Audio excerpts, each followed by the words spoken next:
তো তৃণমূল কলকাতা থেকে ভোট পায়নি, সেই কারণে মানুষের দোকান ফোকান ভেঙে দিল, মানুষের ক্ষতি করলো, হিন্দুদের ক্ষতি করলো। হিন্দুরা ভোট দিচ্ছে না বলে, হুম, হিন্দুরা কম ভোট দিচ্ছে বলে আরও ভোট কমে যাবে। এই যে তৃণমূল যে এগুলো যে করছে না, জঙ্গিদের কথা মেনে হিন্দুদের ওপর অত্যাচার চালাচ্ছে, হিন্দুদের ভোট আরও কমে যাবে, আরও কমে যাবে। শুধু দেখে যাক মমতা ব্যানার্জি, এই তৃণমূলের দিন শেষ। এটা নিয়ে একটা বৃহত্তম আন্দোলন হওয়া উচিত, এই নবান্নকে কাঁপিয়ে দেওয়া উচিত। কী করে এগুলো করতে পারছে? জঙ্গিদের কথা মেনে চলছে ভারতবর্ষ থেকে।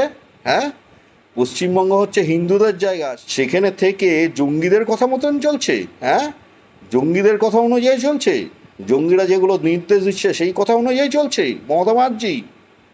জঙ্গিদের কথা মতন চলে হিন্দুদের সম্পত্তি ধ্বংস করছে। হ্যাঁ, হিন্দুদের দোকানপাট ধ্বংস করছে।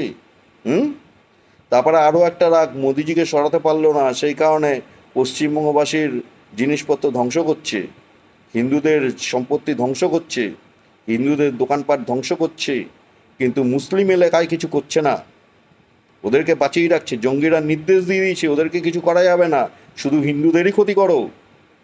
এটাই তো জঙ্গিরা নির্দেশ দিয়ে দিয়েছে, সেই নির্দেশ অনুযায়ী মমতা ব্যানার্জি চলছে।